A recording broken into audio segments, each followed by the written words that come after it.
Hello and welcome to another episode of Geography Made Easy. In these videos, we try to make difficult geographical topics easy. In today's lecture, I will be discussing a very important aspect of geomorphology or physical geography, which is mass wasting. Usually, this chapter is clubbed along with weathering. If you want to check out my videos on weathering, please click on the links which I am sharing in the comment section. First, we will try to understand the meaning of the word mass wasting. So after weathering happens, when we see that loose and unconsolidated material, when uh, they are formed, if there is a slope and this loose and unconsolidated material, it moves down slope under the presence of gravity or under the force of gravity, it is called mass wasting. So very simply, we can say that mass wasting has to occur, and it will occur when we have weathered material. Without the weathering taking place, mass wasting will not take place. So the definition for mass wasting is the downslope movement, which is a very important word here, is downslope.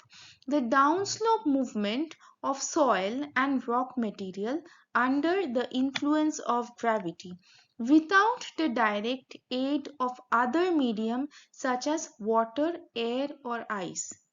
Hence, it is not erosion, because usually in case of erosion, we see that the erosional agents such as water, air, ice, they play an important role. But here we have no influence of these weather elements or of these erosional agents. So gravity here plays a very important role when we can define or discuss about mass wasting.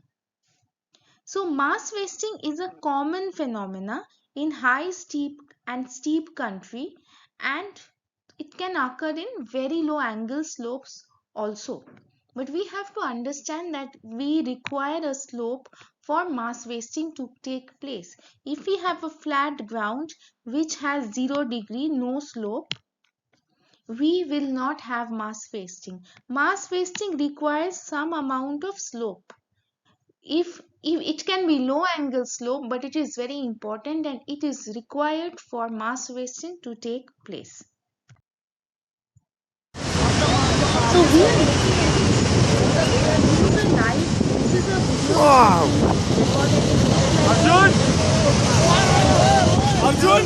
Arjun, back! Back! you can see that there is how this is the way or the process in which mass wasting takes place. Huge amount of material flowing down due to the influence of water coming down from down, absolutely down, coming from these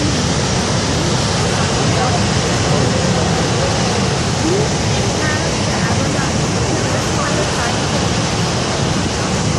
We have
So these are some of the newspaper reports which we are reporting all the mass wasting events which have taken place in different parts of our country. This year we had some very unfortunate events which took place in different parts of the country, especially in the Himalayan states. We had a major flooding event and then landslides happening in Himachal Pradesh. Before that, Uttarakhand is very much, it has become a very much vulnerable place where landslides are taking place. We had a landslide which has cut off north of Sikkim, and even to this day, there has been some kind of Bailey bridges which have connected the north of Sikkim to the west of Sikkim. But even now, the bridges and the roads are in a very bad condition. And as I speak, for 21 days, uh, 21 days, there are workers who are trapped in a tunnel, and this tunnel collapsed in Uttarakhand, and this took place. This happened because of landslide activities in that area. So all these activities are, if we can term, all these movement along the slopes of the mountains, which is a very common phenomena in the hilly areas, is called mass wasting. Now in this diagram, we will be trying to understand the mechanism of mass wasting from a more scientific manner. Why does an object which is on a slope, why will it start moving? And when will it start moving? So if you look at a particular object, in this case we have a slab of rock. This slab of rock will move along the hill slope when a certain amount of force is exerted on the object. Now the force, the natural force the object feels is the gravitational force. So a pull of gravity which is on this side, and we have the normal force which is at 90 degree of the object, which is at its center of gravity. Now the object will have a tendency of moving in a tangential manner between the 90-degree normal force and the gravitational force because of the principles of vector. So it was going to move in between these two forces, but it will only move along the gravitational force, it will feel the pull when the shear strength of the force is overcome. So we have a shear strength of the object which is acting against the particular along the slope against the particular material on the slope. This shear strength is acting against the gravitational pull. So we have the shear force, which is the pull, and opposite that we have the shear strength or the frictional strength, which kind of prevents the rock from falling downwards. So no sliding. When the shear strength equals the shear force, we will not have any kind of sliding along the slope. But when we increase the steepness of the slope, the angle of the slope, so now we will see that the shear strength has reduced and the shear force has increased. There is an increase in the shear force. The pull of the gravity has increased. So the normal force, the frictional force, cannot hold back the object on the slope, and it feels the shear force greatly and it starts moving or sliding down. Now this relationship between shear strength and shear force is something which is studied in physics and engineering and is very an important part of understanding mass wasting. So in this slide we are looking at the classification of mass wasting based on different types of movement as well as different types of material. So we have types of movement on one hand and we have types of material on one hand. Let us look at the different types of movement. We have from very rapid to slow. So we have fast, fall, which is fast. Slide is different types, mostly fast to moderate. Then we have flows, which are fast, or as well as flows which can be slow, such as creeps as well. And in types of material, we are basically looking at rock or debris, which is rocks and different kinds of other unconsolidated material mixed together. So we can have a rock fall, we can have a debris fall or an earth fall. Rock falls are very rapid. Debris falls might be rapid to extremely rapid. In slides, we have rock slide, we have earth slide or debris slide or landslide, and we have slumps. We'll go into the details in the next slides. We have rock slump, we have debris slump. In flow, we have the very slow type, which is the rock creep or the debris and the earth creep. And we have the flow, which is the fast. We have the debris or the earth flow, which is very rapid. So depending on all these factors, we can classify mass movements into many types. We'll go into each details. The first one is the fall. So fall is usually when we have a rock surface. Say this is the rock surface, and over here we have loose fractured material. So when this falls under the gravitational pull, and in this way the movement is of free falling nature, that is, it does not have any contact with the surface along from which it is falling, it is called a fall. So I can draw a rock fall in this manner. So this is my rock surface.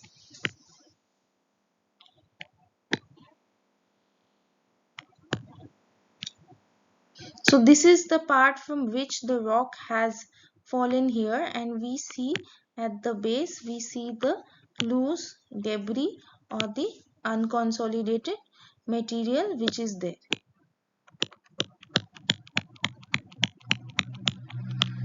So this fractured portion from here, directly the rock has fallen. So whenever there is a free fall, when the rock is falling directly without any contact along the surface from which it is falling, it is called a fall. So this is one photo showing that rock fall has happened. We can see that there is these loose materials, the rocks, and this rock has fallen from this uh, this mountain surface, and so it has been a free fall. So most likely it has just not rolled down along the slope, but it has broken and fallen on the road. Next we have the topple. Topple and fall is similar, but the movement in case of topple is different. In a fall, it was a 90-degree vertical movement. But in case of a topple, it is usually when we have a slightly rotational kind of movement. So if I have to draw this, so this is usually seen in very fractured rocks which have these vertical fractures.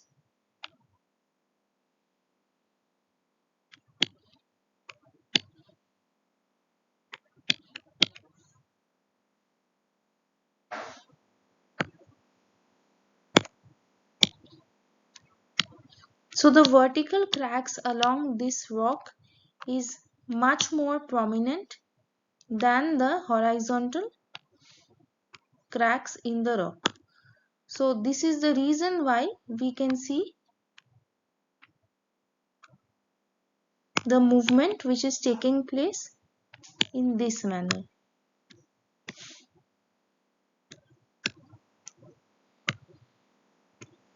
So this is the rock and these are the fractured or the cracked surfaces. These are the cracked surfaces, and this is the way in which the rock is moving from the main rock body in a rotational or in a roundish kind of a fashion. So it is toppling down. Toppling is when we see that something falls on top of one another in a curvaceous motion. Let us look at this photograph. So here topple is happening, and we can see that this rock uh, has cracks and joints which are aligned in this manner, and so along these cracks and joints weathering has taken place, and this is the nature in which the rocks will fall down with time. Next is the slides. Now slides are very common. We can see we hear about slides most commonly. Slides are of two types. One is the rotational slide and the translational slide. Firstly, we will look at the rotational slide. The rotational slide is also known as the slump. So what is slumping?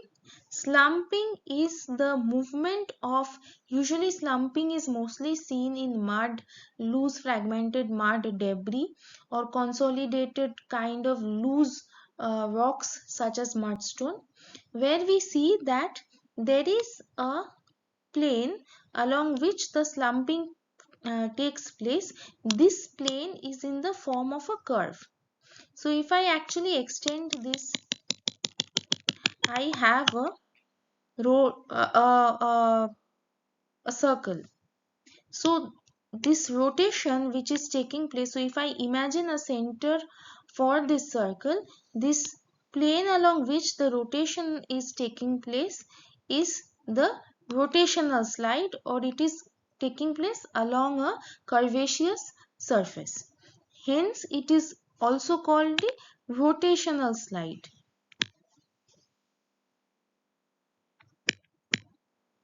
or commonly known as the slump. Slumping is when we see that one segment of the material is coming down, and it is coming down in the form of steps. So one is coming down, and along that, so the initial crack is this, along which we can see this is one fragment which has come, this is the second fragment, this is the third fragment. So each division is slumping or lying in a curvaceous fashion on the rotational surface of the previously formed surface along which the slide is taking place. So this is one photo of a slump, and we can see that this part, especially if you look at these portions, these are where we can see that the slumping is taking place, and it is further taking uphill. This is going uphill. We can see that next these areas will also see slumping. So already we can see that it is forming a roundish fashion, roundish kind of structure. And usually when the slump is forming, the material below the slump, it kind of forms a tongue. So this part of the slumped material is usually called a tongue. So it is something like this. It will look something like this. So this is from here, the material will get accumulated, and this has a curvaceous surface along which the slumping has taken place. This is very commonly seen along the river banks, where we have mud and compact similar material, also along coastlines. Next is the translational slide, which is very commonly seen. So in case of slump, we had a surface which was in the form of a curve, but in case of a translational slide, we see that the surface along which the slide is taking place, that is not a curve, but that is a straight line.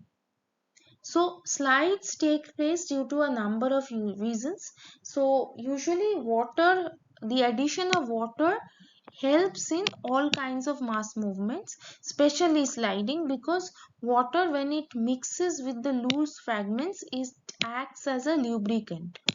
and this lubricant actually helps in reducing the frictional force which we were first discussing about. So the gravitational force hence can act in a more stronger fashion when we have water acting as a lubricant. Hence we see that usually slope failure takes place post monsoons or when we have urbanization, because urbanization, if I build houses here, I cut down trees, what happens is that I build pipelines for my drainage. The water which is seeping out of these pipelines, in many cases it is in a very unplanned fashion. This actually makes the slope very unstable by adding water into the slope, feeding water into the slope, and with time it was sometimes seen that these slopes become very much landslide prone. So when land is sliding down, it is called landslide. If it is finer material, mudslides. And we can also have rocks coming down, which is called rock slides. So this is a photo. This is a photo of the material which is coming down. These are actually debris which is coming down. So these have all slid, or they have just fallen from the top of the mountain at the bottom. So they are also kind of landslides. These are alluvial cones, and but they have formed because of the mass wasting or mass movements.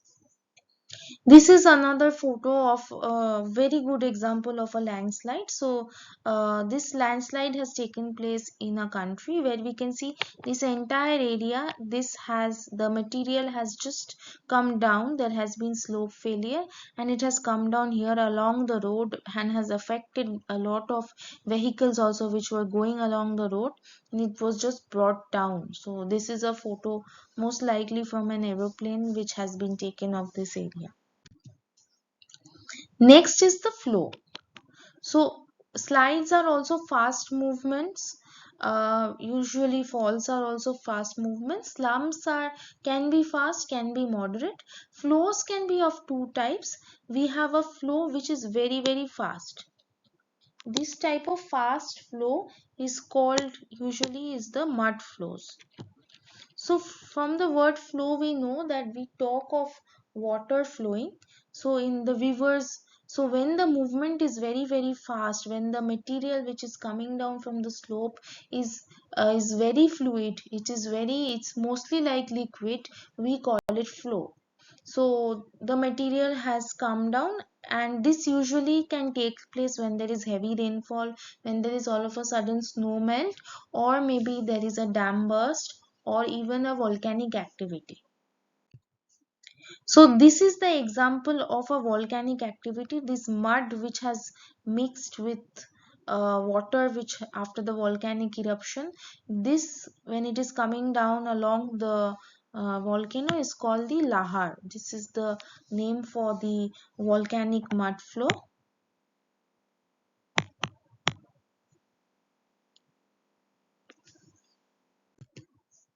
Next we have the very slow movement, or this is also a kind of flow which is called the creep.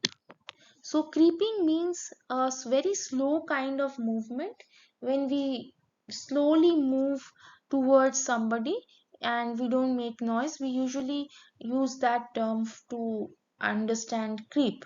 Similarly, in this case also, we see that when the movement of material along a slope is very slow, it is called it's called creep.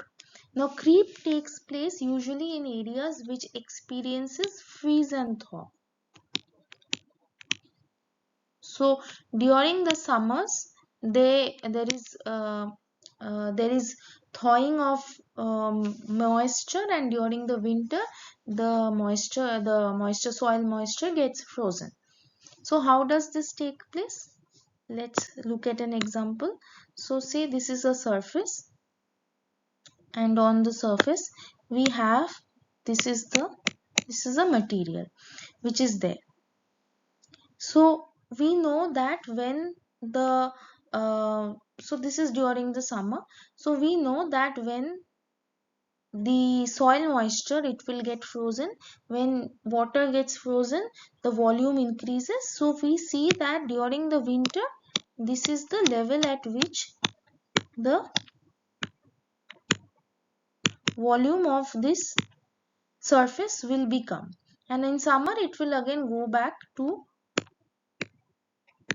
the yellow level. Now what happens here is, so what happens when there is during winter, when the expansion takes place, what happens, this material will move here,